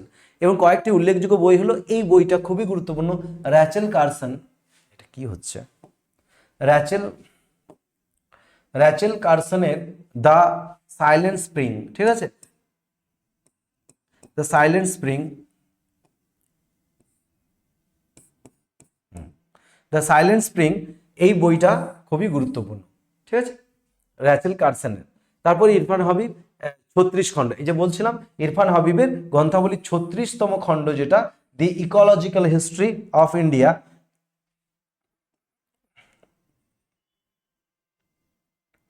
Ecological history of India, Ramchandra Guha, এটা গুহ হবে, ঠিক আছে, রামচন্দ্র গুহ, রামচন্দ্র গুহর অশান্ত অরণ্য জীবন, ঠিক আছে, এবং environmentalism a global history, Alfred ক্রসবির, এই বইটা মনে রাখবে, অ্যালফ্রেড ক্রসবির ইকোলজিক্যাল ইম্পেরিয়ালিজম, রিচার্ড গ্রোভ, এই বইগুলো খুবই গুরুত্বপূর্ণ কিন্তু। গ্রিন ইম্পেরিয়ালিজম, শুভেন্দু গুপ্তের প্রাচীন ভারতের পরিবেশ চিন্তা, সুধাংশু পাত্র বিশ্ব পরিবেশ ও মানুষ, আবিরলাল মুখোপাধ্যায় রচিত শব্দের আশীর্বাদ শব্দের অভিশাপ, সমিত কর রচিত বিপন্ন পরিবেশ বিপন্ন মানুষ। তোমরা যদি তোমাদের দাদা দিদিরা কেউ 12-এর এবছর পরীক্ষা দিয়েছে উচ্চ মাধ্যমিকের, তাদের দেখবে রচনা দিয়েছে 4th সেম, এখন তো বছর নেই 11-12 বলে, 4th সেমের পরীক্ষায় রচনা দিয়েছে পরিবেশ ও বিপন্ন মানুষ, ঠিক আছে, এই যে এই টপিকটা বিপন্ন পরিবেশ বিপন্ন মানুষ, এই টপিকটারই রচনা দিয়েছে। অতএব এখন পরিবেশের যে বিষয়টা, পরিবেশ নিয়ে যে বিষয়টা বিশ্ব নিয়ে আলোচনার বিষয়বস্তু, এই যে সাস্টেনেবল ডেভেলপমেন্ট, এইসবগুলো যে আসছে, ঠিক আছে, এগুলো খুবই খুবই গুরুত্বপূর্ণ। যাই হোক, তাহলে এই যে বইগুলো, রিচার্ড গ্রোভ, গ্রিন ইম্পেরিয়ালিজম, ঠিক আছে, তারপরে ইকোলজিক্যাল ইম্পেরিয়ালিজম, অ্যালফ্রেড ক্রসবির এনভায়রনমেন্টালিজম এ গ্লোবাল হিস্ট্রি, ঠিক আছে, এই বইগুলো কিন্তু খুবই গুরুত্বপূর্ণ। এবং এই প্রশ্নটাও আমার মনে হয় পরিবেশের ইতিহাস, এই প্রশ্নটা কিন্তু 2 মার্কসের জন্য খুবই গুরুত্বপূর্ণ। হ্যাঁ, 2 মার্কসের জন্য তোমরা করে রাখবে, 2 মার্কসের জন্য খুবই গুরুত্বপূর্ণ এই প্রশ্নটা, পরিবেশের ইতিহাস চর্চা বলতে কি বোঝো, ঠিক আছে। তাহলে পরিবেশের ইতিহাস চর্চা আমি বললামই, পরিবেশের সঙ্গে মানুষের সম্পর্ক ওতপ্রোতভাবে জড়িত। পরিবেশ থেকে আমরা কি জানতে পারি, এই যে বাস্তুতন্ত্র, আবহাওয়া বিজ্ঞান, আবহাওয়া, জলবায়ু, ঠিক আছে, এছাড়া বিভিন্ন বিষয়, পরিবেশ সম্বন্ধীয় বিষয় আমাদেরকে পরিবেশের ইতিহাস চর্চা থেকে জানতে সাহায্য করে, ঠিক আছে। এই বিষয়ে উল্লেখযোগ্য যারা রিসার্চ করেছেন, গবেষণা করেছেন, তাদের নাম হলো র্যাচেল কার্সনের দ্য সাইলেন্ট স্প্রিং, এই বইটা পরিবেশের ইতিহাস চর্চায় গুরুত্বপূর্ণ। তারপরে the ecological history of India by Irfan Habib, এবং রামচন্দ্র গুহের অশান্ত অরণ্য জীবন, এবং এনভায়রনমেন্টালিজম এ গ্লোবাল হিস্ট্রি, এইগুলো। তাহলে এগুলো তোমরা পিডিএফ তো পেয়ে যাবে অবশ্যই, তোমরা এখান থেকে নোট করে নিতে পারো, ঠিক আছে। এরপরে আমরা পরের বিষয়ে চলে যাব,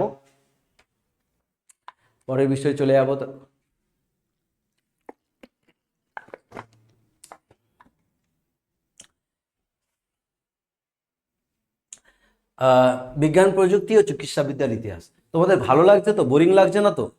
হ্যাঁ, এটা একটু আমাকে জানাবে কমেন্ট করে, ঠিক আছে, ভালো লাগছে বলে, কেননা আমাকেও তো ফিডব্যাক পেতে হবে যে আমি কীরকম তোমাদেরকে দিতে পারছি।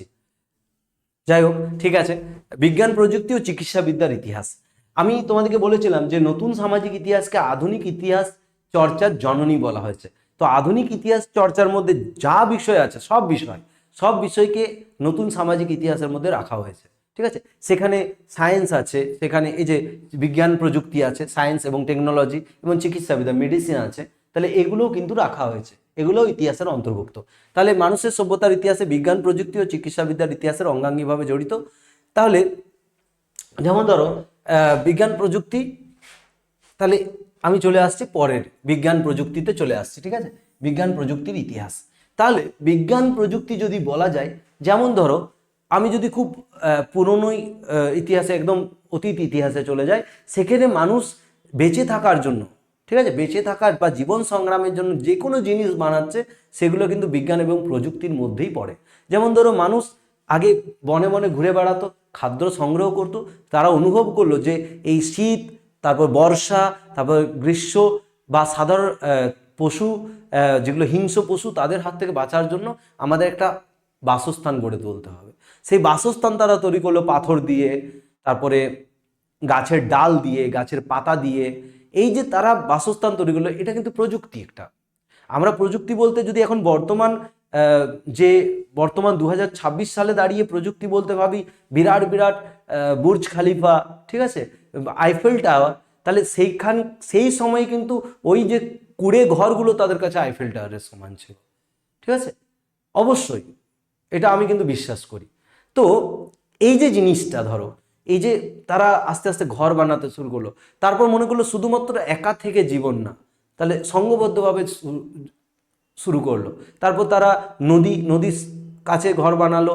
এটাও একটা বিজ্ঞান তো, যে নদীর কাছে ঘর বানালে তাদের যে পানীয় জল, খাবারের জন্য বিভিন্ন জল, স্নানের জন্য যে নিত্য প্রয়োজনীয় যে ব্যবহারের জন্য যে জল এইটা দরকার, সেজন্য এইটাও তো একটা বিজ্ঞান, তাদের মধ্যে বিজ্ঞান চেতনা এটা। তারপরে তারা নদীতে মাছ ধরা শুরু করলো, তারা ডিঙা বা নৌকা এরকম ধরনের আবিষ্কার করলো।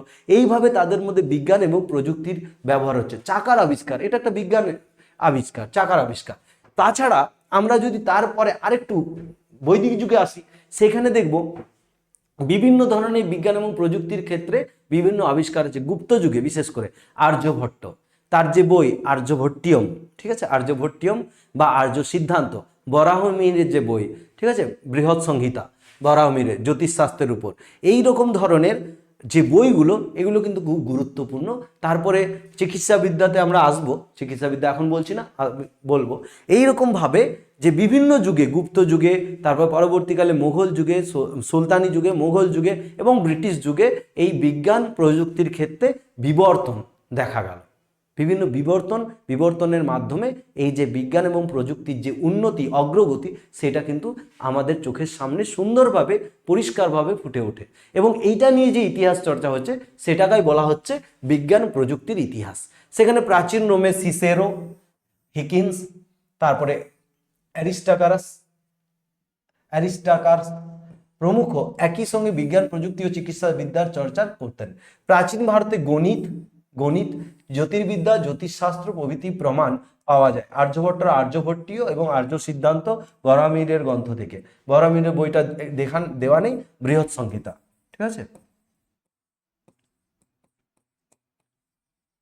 বৃহৎ সংহিতা বইটা, ঠিক আছে, বৃহৎ সংহিতা।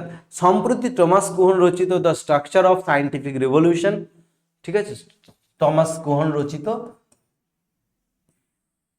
রেভলিউশন, সায়েন্স ইন হিস্ট্রি, বিজ্ঞান ইতিহাসে যুগান্তকারী গ্রন্থ, এই দুটো। এছাড়া দীপক কুমারের science and the Raj, David Arnold এর science, technology and medicine in colonial India, Irfan হাবিবের মধ্যযুগের ভারতের বিজ্ঞান ও প্রযুক্তি, সমর সেনের বিজ্ঞানের ইতিহাস প্রভৃতি বিষয়ে উল্লেখযোগ্য, ঠিক আছে। তাহলে এই যে বইগুলো, এই বইগুলো থেকে আমরা বিজ্ঞান প্রযুক্তি ইতিহাস চর্চা জানতে পারি। শুধুমাত্র বিজ্ঞান প্রযুক্তি ইতিহাস চর্চা যে ব্রিটিশরা ভারতে আসার পরে এই বিজ্ঞান প্রযুক্তি ভারতে শুরু হয়েছে, এটা কিন্তু সম্পূর্ণ ভুল ধারণা। আমরা গুপ্ত যুগে স্বর্ণযুগ বলি, গুপ্ত যুগকে স্বর্ণযুগ বলি। কারণ স্বর্ণযুগ এ কারণেই বলা হয়, কারণ সেখানে বিভিন্ন ক্ষেত্রে এবং সব ক্ষেত্রেই সেখানকার গুরুত্বপূর্ণ যারা মহাপুরুষ, ঠিক আছে, তারা কিন্তু অবদান রেখেছেন। আমি মহাপুরুষই বললাম, ঠিক আছে। যেমন ধরো আর্যভট্ট, তিনি শূন্যের আবিষ্কার করছেন, বা বিভিন্ন গাণিতিক বিষয়, ঠিক আছে, তিনি আবিষ্কার করেছেন। এই আর্যভট্টিয়ম বা তার যে আর্য সিদ্ধান্ত, এই বইগুলোতে তার প্রমাণ পাওয়া যায়। বরাহমিহির জ্যোতির্বিদ্যায় তিনি গুরুত্বপূর্ণ অবদান রেখেছেন, ঠিক আছে। এইভাবে ওর মধ্যযুগেও কিন্তু অনেক গুরুত্বপূর্ণ ইতিহাস আমরা জানতে পারি, ঠিক আছে। এখানে যদি আধুনিক যুগের আমি বলি, মানে ব্রিটিশ যুগের তাহলে জগদীশচন্দ্র বসু,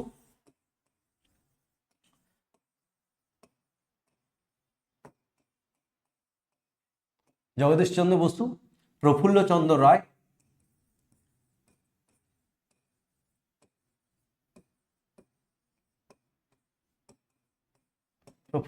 আচার্য প্রফুল্লচন্দ্র রায়, ঠিক আছে। তারপরে প্রশান্তচন্দ্র মহালনবিশ, তোমরা নাম শুনেছ, ঠিক আছে, প্রশান্ত সংখ্যাতত্ত্বের জনক প্রশান্তচন্দ্র মহালনবিশ। এরকম অনেকের নাম পায়, আমি তো নামে যাচ্ছি না। এরকম তারা বিজ্ঞান ও প্রযুক্তির ক্ষেত্রে গুরুত্বপূর্ণ অবদান রেখেছেন। এরপরে চলে যাচ্ছি চিকিৎসাবিদ্যাতে। প্রথমেই চিকিৎসাবিদ্যার যে নাম পাবো, চরক সংহিতা, শুশ্রূষ সংহিতা।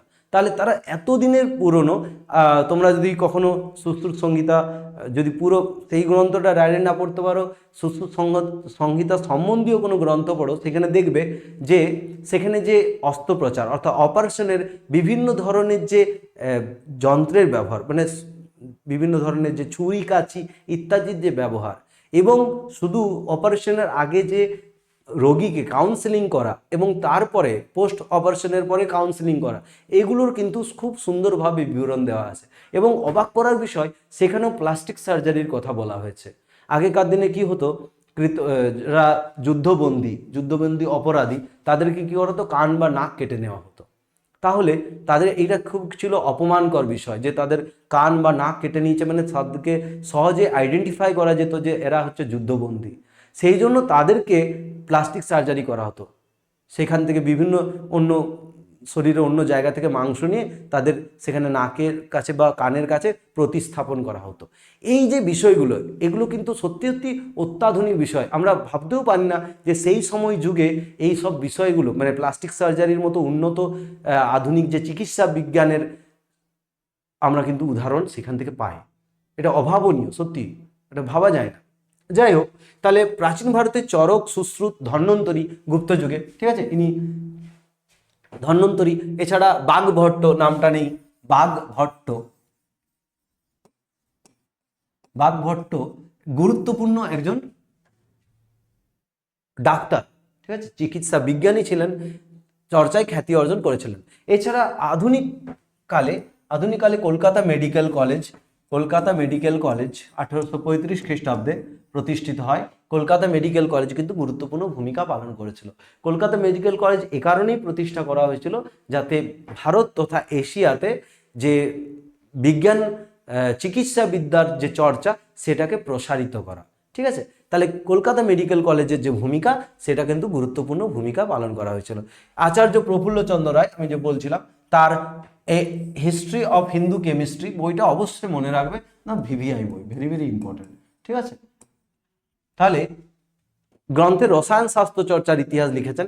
এই বিষয়ে আরো কয়েকটি উল্লেখযোগ্য গ্রন্থ হলো দেবীপ্রসাদ চট্টোপাধ্যায়ের প্রাচীন ভারতের চিকিৎসা বিজ্ঞান এবং তপন চক্রবর্তীর চিকিৎসা বিজ্ঞানের ইতিহাস।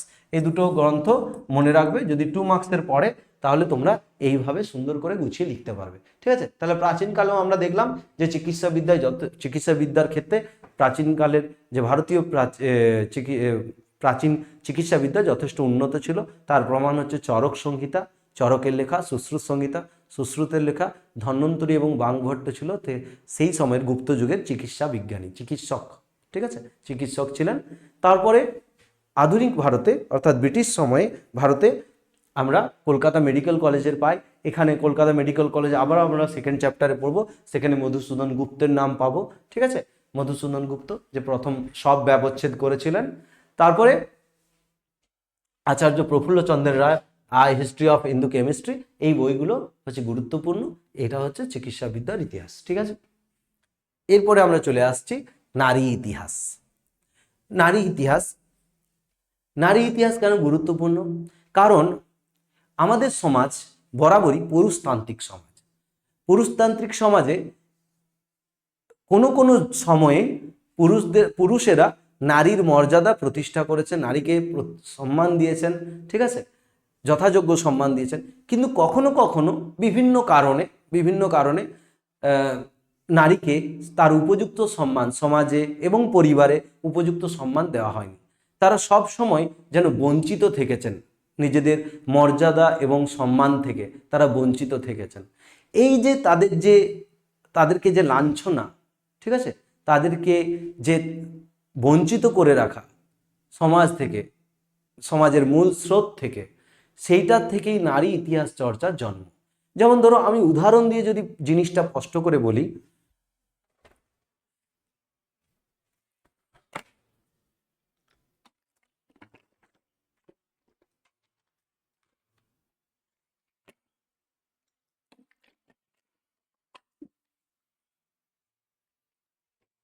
ঠিক আছে, কিছু মনে করো না, এই যে পড়ানোর মাঝখানে একটু করে ডিস্টার্ব হচ্ছে, গলাটা আসলে শুকিয়ে যাচ্ছে, একটু করে জল না খেলে ঠিক বলতে অসুবিধা হচ্ছে। যাই হোক, যেটা বলছিলাম উদাহরণ, যেমন ধরো হরপ্পা সভ্যতাতে, আমি একদম প্রাচীন থেকেই শুরু করছি। হরপ্পা সভ্যতার সময়ে নারী পুরুষের যে সমাজে যে অবস্থান, সেটা মোটামুটি ঠিকই ছিল ধরে নেওয়া হয়, ঠিক আছে। নারীরা যে খুবভাবে পুরুষদের দ্বারা অত্যাচারিত নিপীড়িত হতো, এরকম ঘটনা সেরকম জানা যায় না। এবং এই যে তারই ঋগ বৈদিক যুগে আমরা দেখতে পাই যে নারীদিকে যথেষ্ট সম্মান দেওয়া হতো। নারীদিকে যথেষ্ট সম্মান দেওয়া হতো, এমনকি নারীদেরকে বেদ পাঠ করার অধিকার দেওয়া হতো। বেদ পাঠের, তাদেরকে অস্ত্রবিদ্যা বা যুদ্ধবিদ্যা শেখানো হতো, তাদেরকে সভা বা সমিতি, তখনকার দিনে যে রাজনৈতিক প্রতিষ্ঠান, তাতেও যোগদান করানোর ব্যবস্থা ছিল। ঠিক আছে, তাহলে নারীরা কিন্তু তাদেরকে সম্পূর্ণভাবে তুলে ধরতে পারত। সেই সময়কার যেমন ধরো বিখ্যাত সব নারী, লোপামুদ্রা, অপা, বিশ্ববারা, ঠিক আছে, মৈত্রী, গার্গী, এরকম অনেক নারীর কথা জানা যায় যারা ঋগ বৈদিক যুগে গুরুত্বপূর্ণ ভূমিকা পালন করেছিল সমাজ গঠনে। ঠিক আছে, তারা ছিল খুবই শিক্ষিত, মানে পণ্ডিত আর কি, বেদের জ্ঞানী, বেদ সম্পর্কে তাদের সম্যক জ্ঞান ছিল। ঠিক আছে, তাহলে এই ধরনের আমরা নারীদেরকে পাই সেই সময়। কিন্তু পরবর্তী বৈদিক যুগে কিন্তু এই যে ব্যবস্থাটা, এটার আমূল পরিবর্তন ঘটে। সেখানে গিয়ে নারীদের যে এত কিছু অধিকার, সেগুলো সব অধিকারকে হরণ করে নেওয়া হয়। নারীরা হয়ে যায় এরপর অন্তঃপুর বাসিনী। অন্তঃপুর মানে তখনকার দিনে যে বাড়ি, তার বাড়িতে দু ধরনের ব্যবস্থা ছিল। একটা হচ্ছে বহির্বিভাগ, যেখানে সাধারণ মানুষেরা গিয়ে বসতেন বৈঠকখানার মতো, আর একটা ছিল অন্তঃপুর অর্থাৎ ভিতরের ঘর, যেখানে বাইরের সাধারণের প্রবেশের কোনো অনুমতি ছিল না, বাড়ির মেয়েরা থাকতো। এবং সেই অন্তঃপুরের মধ্যেই মেয়েদেরকে সীমাবদ্ধ করে রেখে দেওয়া হয়, এবং মেয়েদের যে দায়িত্ব সেটাও নির্ধারিত করে দেওয়া হয়, যে তাদের দায়িত্ব হচ্ছে তারা কি করবে, তারা বিয়ে করবে, সন্তান উৎপাদন করবে, সন্তান প্রসব করবে এবং সন্তান লালন পালন করবে, এবং স্বামী এবং বাড়ির অন্যদের সেবা করবে। এছাড়া তাদের কোনো আর ভূমিকা নেই। তাদের যে শিক্ষা গ্রহণের যে ব্যবস্থা, সেটাকেও হরণ করে নেওয়া হলো। রাজনৈতিক প্রতিষ্ঠানে যোগদানের ব্যবস্থা, যুদ্ধবিদ্যা, বেদ পাঠ, তারপর সামাজিক অনুষ্ঠানেও ইভেন তাদের, এমনকি সামাজিক অনুষ্ঠানেও তাদের যে অংশগ্রহণের যে অধিকার, সেটাকেও পুরো হরণ করে নেওয়া হলো। ফলে নারী হয়ে গেল অন্তঃপুর বাসিনী। তাহলে তার মানে এই নয় যে নারীদের মধ্যে, তখনকার নারীদের মধ্যে কোনো ট্যালেন্ট, যোগ্যতা ছিল না, এটা তো মোটেও নয়। তাহলে পুরুষতান্ত্রিক যে সমাজ, সেই পুরুষতান্ত্রিক সমাজে কোনো যুগে কোনো সময় কিন্তু কোনো সময়ে নারীদেরকে যথাযোগ্য সম্মান দেওয়া হয়েছে। ঠিক আছে, কিন্তু আবার কোনো সময়ে কোনো যুগে নারীদেরকে যথেষ্ট সম্মান দেওয়া হয়নি। তাদেরকে অত্যাচার করে, তাদেরকে নিপীড়ন করে দমিয়ে রাখা হয়েছে। কিন্তু তার মধ্যেও কিছু নারী কিন্তু উঠে এসেছেন। তার মধ্যে উল্লেখযোগ্য অবশ্যই সে হচ্ছে সুলতানি যুগে সুলতানা রাজিয়া। ঠিক আছে, সুলতানা রাজিয়া, তিনি ছিলেন সুলতানি যুগের প্রথম মহিলা শাসিকা, মহিলা শাসক।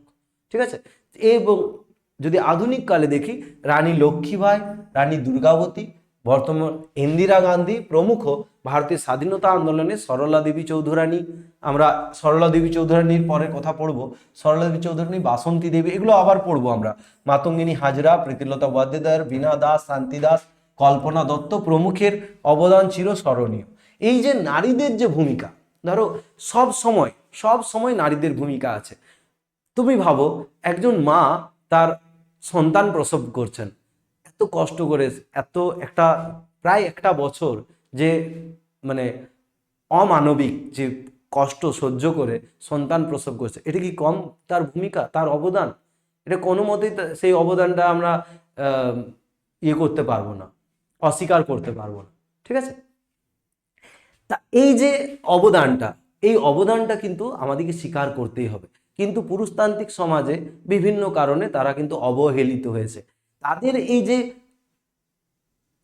তাদের যে এই অবহেলা, সেখান থেকে তাদেরকে ঠিক স্থানে, ঠিক আসনে প্রতিষ্ঠিত করার জন্য এই নারী ইতিহাস চর্চা শুরু হয়েছে।